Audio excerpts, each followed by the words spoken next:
Começando o nosso giro da rodada da Champions, chegou o grande dia. Teremos lá remontada, Lucas Borges? Tá todo mundo falando sobre isso, né, Sombra? Cara, complicado, né? Vamos conversar um pouquinho sobre isso? Então, vamos começar falando do outro jogo? Vamos deixar o melhor pro final? Melhor pro final, porque tem... Gente, não tem só Real Madrid e Arsenal, não. Tem Internazionale de Milano e Bayern Munique. Gente, Inter e Bayern. Gente grande demais. Favoritos ao título. E o jogo de ida foi 2-1 Inter em Bayern, em Munique. Assim, favoritismo tá pra Milão, né?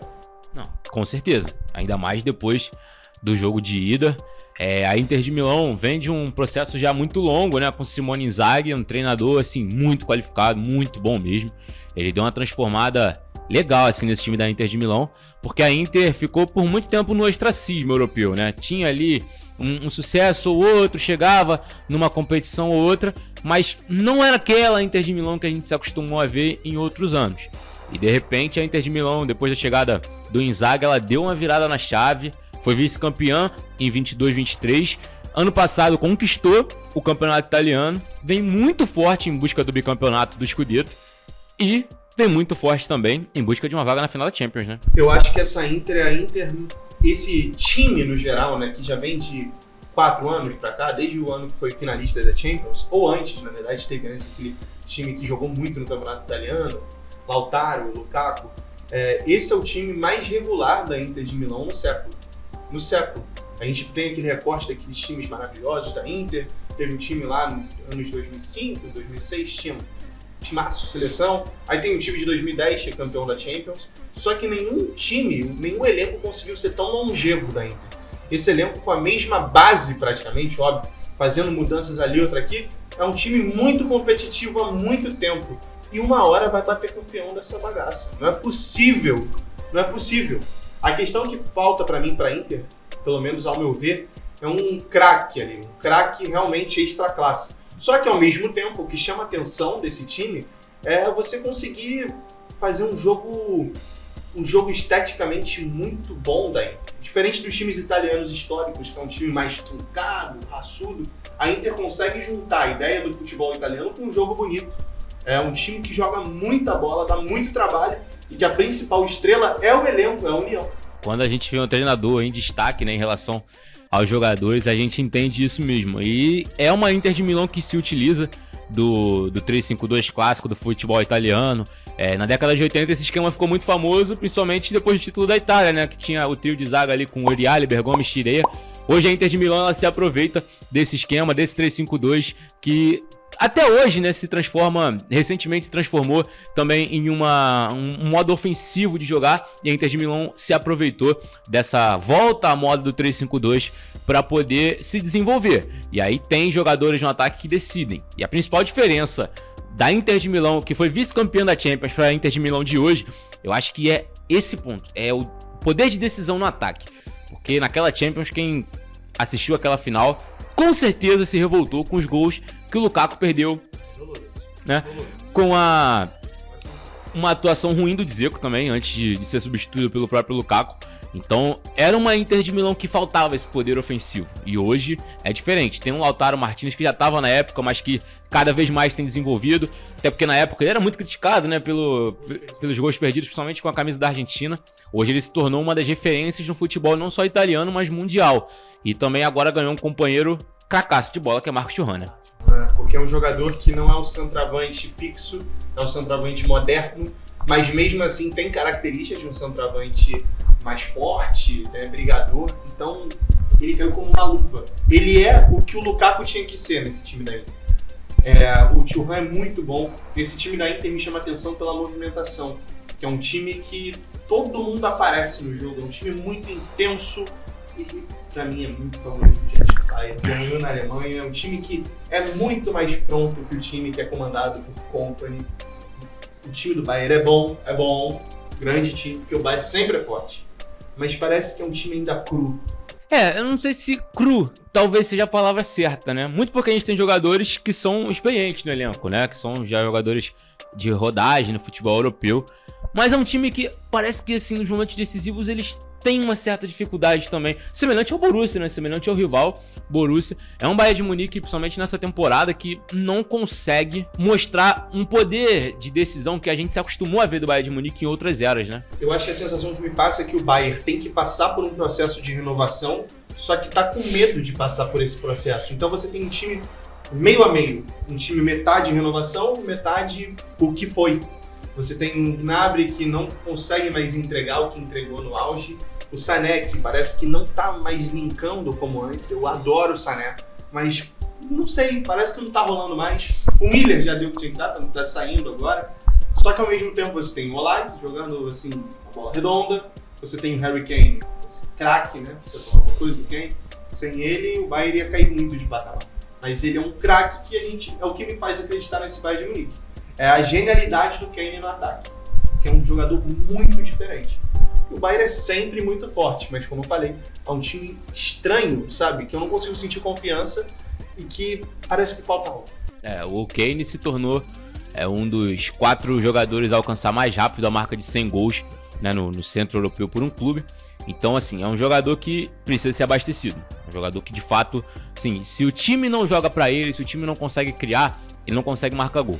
Felizmente, o Bayern de Munique tem tido essa facilidade para criar. Mas em momentos decisivos, assim, precisa de mais. Faltou um pouquinho desse poder no primeiro jogo. Tem capacidade de remontar na Itália? Com certeza. Mas a Inter de Milão hoje, de fato, parece mais preparada. Eu acho que quando o calo aperta, a Inter de Milão tem mais jogadores, no caso, que aparecem de forma decisiva. A gente teve no jogo da ida, por exemplo, um gol que saiu dos pés do brasileiro Carlos Augusto, que é um jogador que não recebe oportunidade na seleção brasileira. Ele não recebe, eu não consigo entender, porque é um jogador que já vem atuando em um nível bem alto. Ele é um reserva do Di Marco. O Di Marco é o dono da posição, que também é um jogadoraço, com certeza. Pela direita tem o Dumfries. Então, assim, é um time da Inter que é mais completo, tem mais peças de poder de decisão. Eu acho que nesses momentos grandes, o jogador precisa gostar de decidir. Eu acho que a Inter de Milão tem mais jogadores que gostam de aparecer. Tem o próprio Çalhanoğlu também, que é um jogador bem importante para essa era da Inter. Então a Inter... Barella, verdade. Então a Inter, ela soube mudar, ela soube chegar no topo ali da Europa, né? Bater na final. Soube ser campeã italiana e ao mesmo tempo ir mudando o que tinha que mudar. O Bayern de Munique, como você bem apontou, parece que não consegue ter o tato para fazer essas mudanças. Então hoje a Inter de Milão, como um todo, é um time mais preparado, não só para passar, mas também para bater numa nova final de Champions e quem sabe surpreender e ser campeão. Bonito. Antes da gente fazer o nosso bate-bola aqui para saber o placar, nosso palpite, eu tenho um ponto aqui. A gente cresceu com uma Inter de Milão cheia de estrelas, com um Bayern de Munique com uma aura gigantesca. Ali era um time, podia não ganhar toda a Champions, mas era uma loucura aquele Bayern de Munique, dava muito medo. E você olha esses dois times hoje, por mais que sejam muito bons, a Inter de Milão é um timaço.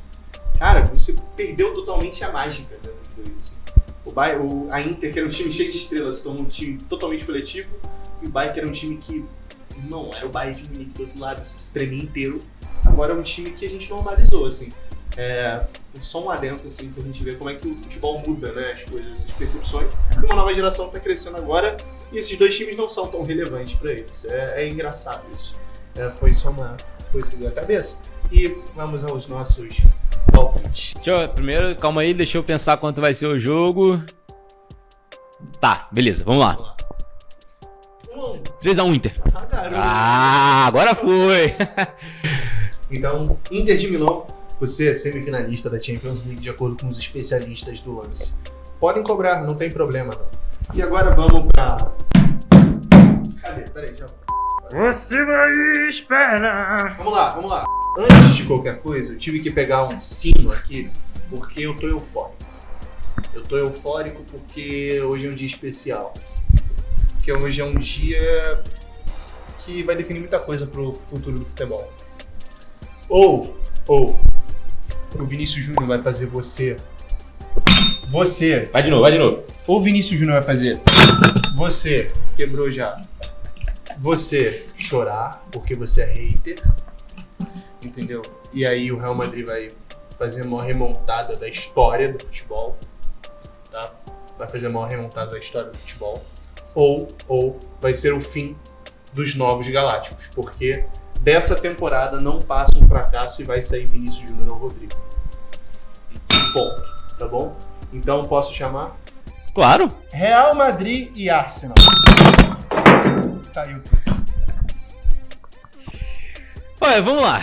Eu não sou tão imediatista, não sou tão brutal como o nosso querido João Pedro Sombra, não. Quer falar primeiro? Dá sua análise primeiro. Então vamos lá. Vou falar porque o primeiro jogo não foi como a gente imaginava.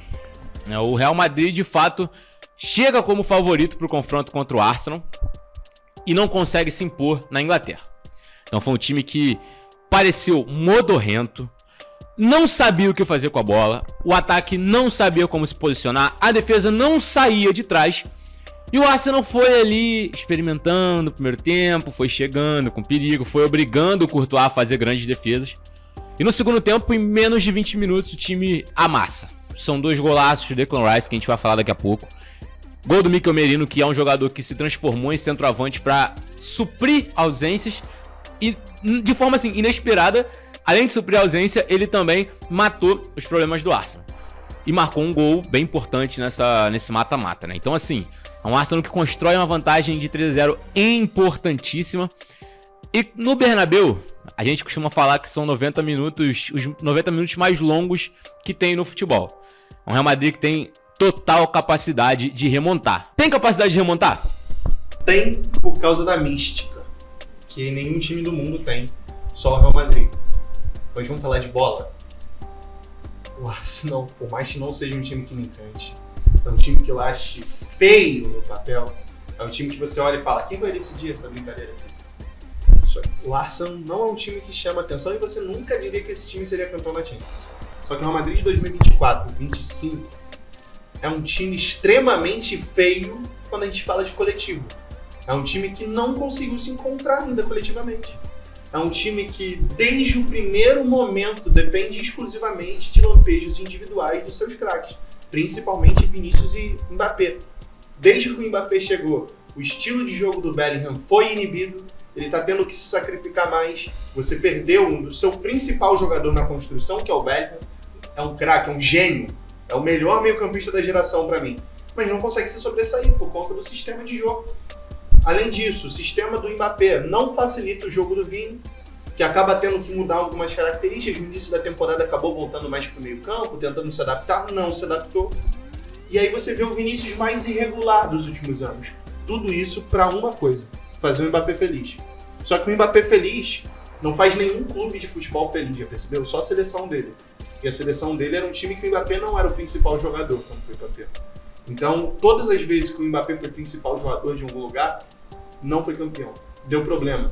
E o problema já tá na cara, né? É notícia falando que o elenco tem jogador pensando em sair, é Ancelotti para ser demitido, sendo que o Ancelotti até a temporada passada fazia o melhor trabalho do mundo, porque tirava leite de pedra, e não consegue mais. Tudo isso para uma coisa, agradar Kylian Mbappé. Então, se não passar, para mim, a culpa é exclusivamente do seu Florentino Pérez, que é um gênio, mas que trouxe uma estrela que era desnecessária para esse time. Mas agora, se passar, passa muito também por esse cara. Então é 8 ou 80. Ou você acabou com a temporada e escancarou um planejamento que não faz o menor sentido para o então melhor time do mundo, ou você passou um milagre e mostrou, irmão, a gente contratou o Mbappé, montou esse time porque a gente quer um time dessa forma, um time colhudo, irmão. E esse é o Real Madrid, 8 ou 80. Por isso que tem chance. E além disso, o Arsenal é um time que não passa confiança. Tu olha pro Arsenal, você não sente medo. Tu olha pro Arsenal e fala, quem é o cara? É o Rice? É o Merino? E aí, olha o que aconteceu no primeiro jogo, né? Então, acho que tá na mão do divino ali, porque na bola é Arsenal, óbvio. Você me permite discordar? Claro. Tá, porque é o seguinte, eu acho que o Arsenal passa confiança. Eu acho que é um projeto do Arteta que tá desde 2019 no comando. É um dos treinadores mais longevos que tem entre as 5 grandes ligas. Então é um treinador que assim, foi se desenvolvendo, foi aprendendo a resolver erros. Se fosse, sei lá, 2 ou 3 temporadas atrás, esse problema do centroavante do Arsenal teria sido resolvido de maneira diferente. O time teria corrido pro mercado, contratado qualquer jogador e tentaria ali forçar esse jogador. Hoje é um time diferente, é um time que testou novas opções nessa posição e encaixou com o Merino. Tem um Bukayo Saka que tá retornando de lesão cada vez melhor, né? Tem o Martinelli também, que tá em boa fase. No meio tem o Odegaard, tem Declan Rice. Tem uma defesa que é muito boa, apesar de às vezes ter alguns desfalques. E esses desfalques pesam demais porque o time não tem tanta reposição, não tem tanta peça de reposição no banco. É um time que ainda assim consegue se recolocar. Tem uma bola aérea fortíssima, talvez a melhor do grande centro europeu ali. É muito forte, tem as jogadas ali ensaiadas e tudo mais. Então assim, o Arsenal me passa confiança. Eu vendo o jogo do Arsenal, me passa confiança. Óbvio que às vezes tropeça. Em jogos importantes, em jogos que às vezes o Arsenal parece que vai amassar, a bola não entra.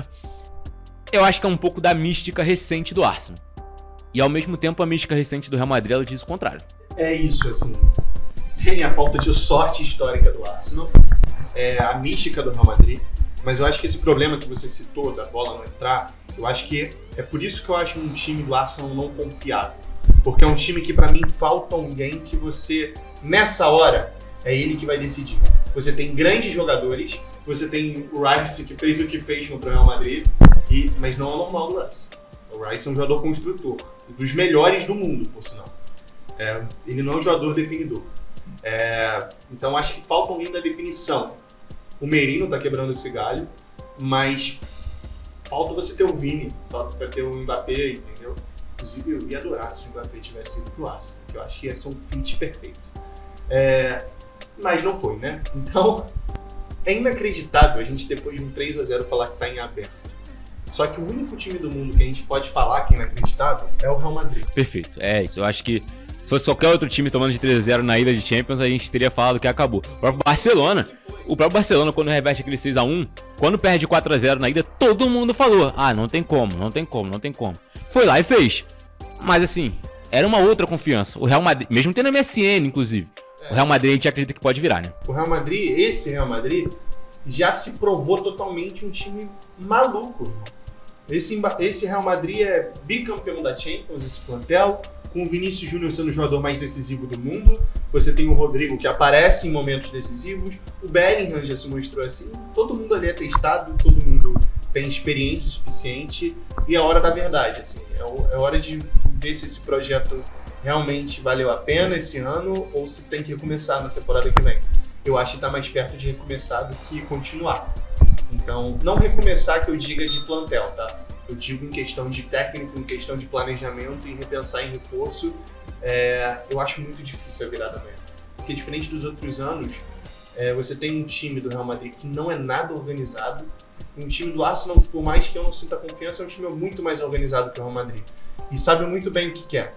Então, se o Real Madrid passar, é totalmente pelo tamanho, pela mística e pela falta de sorte e mística negativa pro Arsenal, que, meu Deus do céu, o time exarado.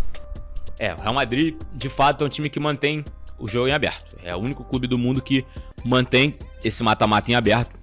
Eu acho que também não vai ter condição de passar, não vai ter condição de remontar, mas é um time que a gente consegue manter essa esperança ainda viva. Então, assim, é um jogo que tudo pode acontecer, de fato, tudo pode acontecer. Não acho que vai ser, eu vou discordar do meu amigo, eu acho que não vai ser ainda um divisor de águas, porque eu acho que o Real Madrid não vai ter a coragem de mudar o planejamento na próxima temporada. Eu acho que é um costume da gestão do Florentino Pérez, que já está aí há mais de 20 anos sob o comando do Real Madrid. Então, assim, eu acho que é um momento, é um jogo muito importante para o momento do Real Madrid, porque tá na final da Copa do Rei, que vai enfrentar o rival Barcelona. Tá a poucos pontos do Barcelona na liderança da Liga, são 4 pontos apenas em relação ao líder. E se for eliminado da Champions, vai ter que se contentar só com a Copa do Rei. É algo semelhante ao que aconteceu em 22-23, quando o Real Madrid cai na semifinal da Champions pro Manchester City, não ganha a La Liga, vê o rival Barcelona ganhar e se contenta com a Copa do Rei. Mas eu acho que o Florentino Pérez vai apostar no último ano de contrato do Ancelotti. Eu acho que vai manter. Ele não abriria a mão do sonho dele, não vai abrir mão do Vinícius Júnior, não vai abrir mão do Mbappé, na minha visão, tá? Não acho que ele vai jogar o projeto pro alto. de fato, é um jogo crucial para a temporada do Real Madrid, é o jogo mais importante da temporada do Real Madrid até o momento. Tem condição de virar. Vamos lá para nossa rodadinha de palpites, hein? Vamos lá. Calma aí. Beleza? 4x1. 4x1 Real Madrid. E é tu, garoto? Vai lá. 2x1 2x1 quem? pro Real Madrid. Eu acho que o Real Madrid vai abrir o placar, vai dar esperança pro torcedor, vai pressionar, o Arsenal vai empatar. No final, o Real Madrid vai fazer um gol. E aí todo mundo vai falar, ó o pacto, ó o pacto, ó o pacto. Mas o Arsenal vai se segurar porque tem uma defesa muito sólida e não vai dar pro Real. Eu acho que o Arsenal vai abrir o placar e o Real Madrid faz 4 gols. Vai pra prorrogação. Na prorrogação não consegue marcar, o jogo fica tenso, o Arsenal quase crava. Só que nos pênaltis, o Vinícius Júnior faz os últimos pênaltis, classifica o Real Madrid tirando fantasma. E o Real Madrid é semifinalista. Eu tô apegado na mística, tô apegado no Vini, que eu torço muito por ele. E ele vai calar a boca desses retardados que falam mal dele. E esse foi o nosso giro da rodada da Champions. E de acordo com o nosso bolão aqui, a gente tem que chegar a uma conclusão. Quem passa, Real Madrid ou Arsenal? Para o ímpar. Ímpar. Passa o Arsenal. Então, de acordo com os nossos especialistas do lance, podem cobrar, tá? Passa Internazionale de Milano e Arsenal. Então, vocês sabem os nossos nomes, João Pedro Sombra e Lucas Borges. Podem cobrar, não tem problema não, a gente assume. Esse foi o nosso giro da rodada de Champions do lance. Então curte, compartilha, se inscreve no canal. Um forte abraço. É isso, manda pra todo mundo, chama todo mundo pra conferir. Aproveita e deixa seus palpites aqui nos comentários.